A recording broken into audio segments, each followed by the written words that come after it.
The idea was this was not going to be the United States talking about how wonderful and perfect its democracy is. We all know that that's not true, but rather a conversation amongst democratic societies for how we can aid each other, how we can help each other, and critically, how we can learn from each other.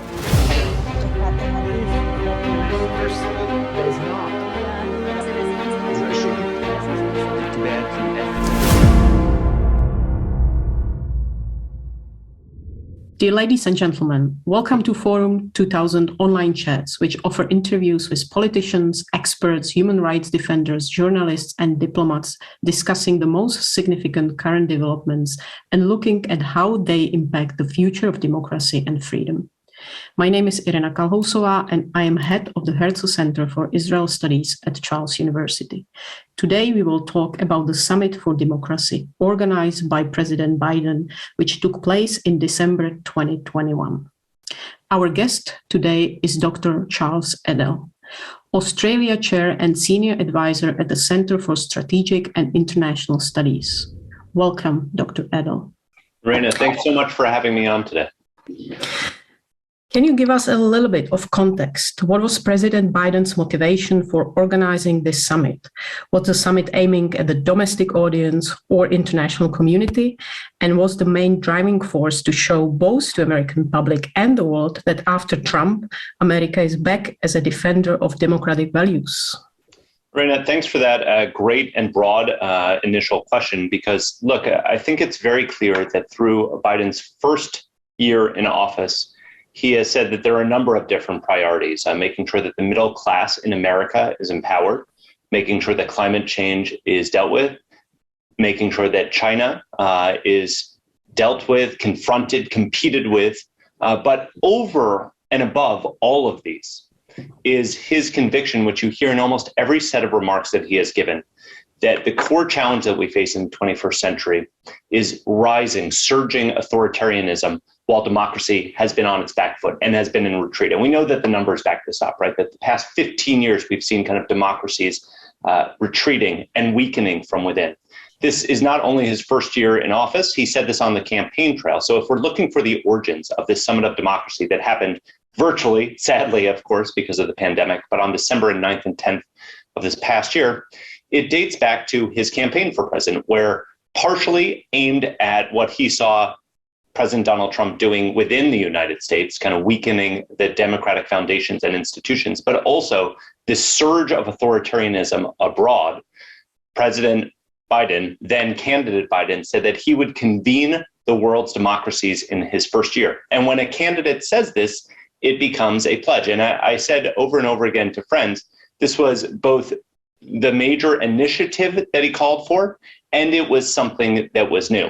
So what we saw then was, how can you possibly pull this off in conditions of a pandemic in a way that doesn't necessarily trip all over itself? And what we ended up with was a virtual summit that gathered more than 100 different countries, members of civil society, and the business community as well. So it is not only Trump's legacy, but we see also a concerted effort by the Republican Party to limit voting rights and to challenge independence of voting procedure in the United States. So taking into consideration American democratic backsliding, is the US in a strong enough position to be a global leader in defending democracy? You know, it's a really important question, and one that's debated here at home in the United States. I'm speaking to you from Washington, D.C., that the foundations of American democracy have been under stress. And actually, I think one of the things that President Biden has said over and over again is, we are an imperfect democracy. We always have been, and we know that, and we can talk about that, and that's important. So putting aside the question for a second of the political divergences between the Republican and the Democratic Party, there is a debate in the policy community about whether the United States should even have this discussion, especially after the events of January 6th. And I think that the argument was that just because democracy is under threat at home does not mean you can stop talking about what is happening around the world. In some ways, what has happened in the United States is part and parcel of what we're seeing on a global scale, that liberal democratic societies are under stress, both from within, but also from forces on the outside. And so the idea was that we cannot afford to not talk about what's happening on the outside. And frankly, and I give a fair amount of credit to the administration on this, the idea was this was not going to be the United States talking about how wonderful and perfect its democracy is. We all know that that's not true, but rather a conversation amongst democratic societies for how we can aid each other, how we can help each other, and critically, how we can learn from each other. Can it actually be that the US has become a little bit more sensitive, or in some way understand better that really, this democratic backsliding, it can happen even to Americans, which I think, 20 years ago, 10 years ago, Americans wouldn't even discuss such a thing, right? It was something absolutely impossible. So can it give the US, can it provide this more sensitivity toward the other countries who had the same, who are facing the similar problems? That's a great point. And I think, and I hope indeed that that's true, because I think that people who really do believe in democracy understand that it's not something that you've arrived at, but something that you are always struggling towards. And the culmination of the last year's events, but particularly, again, focusing in on the attack on American democratic institutions and on the Capitol on January 6th, really hammered this point home. And for policymakers, but no less for ordinary people who pay attention to what's been happening, yes, it's clear that attacks on democracy can start from within just as they can from without. And so the sensitivity to making sure that our press is free, that our institutions are as powerful as possible, that they depend on kind of legal oversight and not necessarily personal whim, and that corruption stays as far out from our politics as is possible. I think this is informing some of the discussion. And frankly, in the run-up to the Summit of Democracies, right, because this is what we were talking about, the first and the real major piece of not legislation, but kind of the package that was put forward by the Biden administration was to say that we're going to take aim at some of the corruption, the dirty money that you don't see.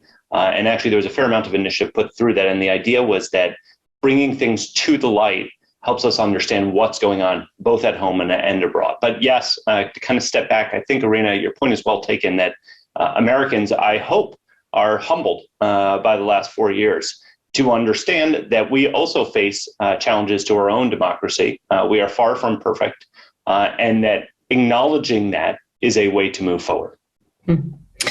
Of course, the question is how inclusive should the U.S. effort to strengthen democracy worldwide, how inclusive this should be, and to invite some of the worst offenders of human rights, like Modi, like Bolsonaro, like Duterte.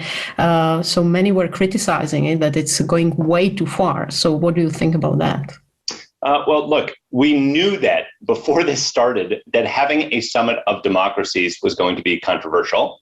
And we also knew that when the invitation list came out, it was going to be controversial.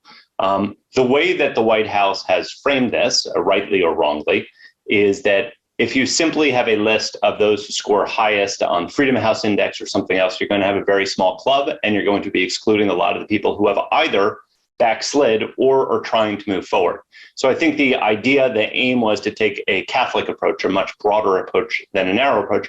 But yes, this has opened them up for criticism of playing politics with who they chose, maybe playing geopolitics with who they chose. I think those are valid and inevitable critiques that you run into when you are sending out an invitation list. But I think the impetus was it's more important to have this than not have this. Let me just add a broader point, Irena, which I think is really important, that the Summit of Democracies, was an initiative that Biden had while he was still a candidate, and they got it off the ground, even if it was just in a virtual form. But if the Summit of Democracies is seen as the endpoint because they held something, or as that is what the plan is to combat kind of surging authoritarianism, holding a summit, it will fail. The point is that this should be seen as the first step and not an exclusive provenance of how democracies are bolstered and strengthened just in a summit, but rather this is one of a series of initiatives that will become iterative and over again, where others are invited in as they see fit to choose to join. Well, so more specifically, do you think that this summit can have kind of a positive effect for a long-term strategy to strengthen democracy? And if you can give us specific examples, what were the main contributions of the summit? Yeah. So look, I think the approach that we saw the White House taking when it framed this debate was to say we know that we have a very imperfect democracy. We still believe deeply in the power of democracy. And so we're not going to be broadcasting. This is going to be a talk shop more than anything else. And we want elements of civil society there. That's how they framed the approach here.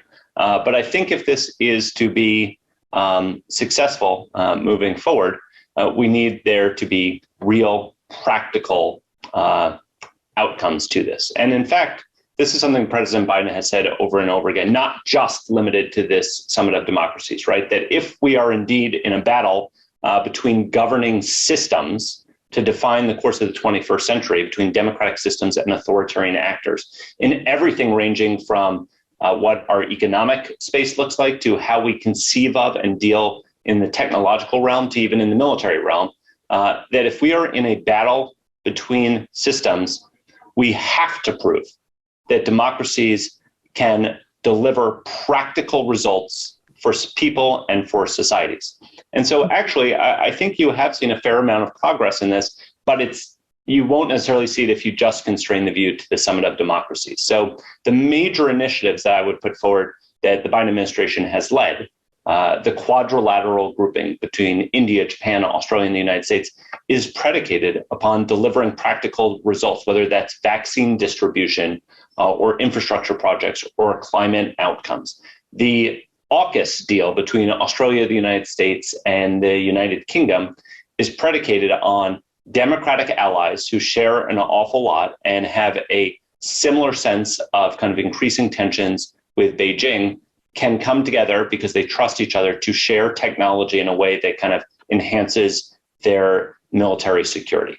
So I think that the point that I'm trying to make here, Irena, is that this can work, but only if it continues to deal with and deliver practical results. So I think what we've seen is at the end of the Summit of Democracies, the call was made that we're going to reconvene next year where everyone is going to report on the progress that's been made.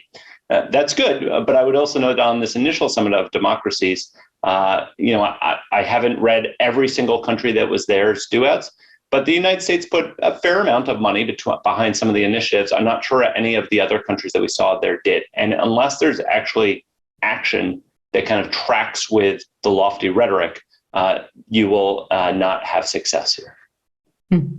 So you mentioned that there is a plan to reconvene next year. Are there? And so this is the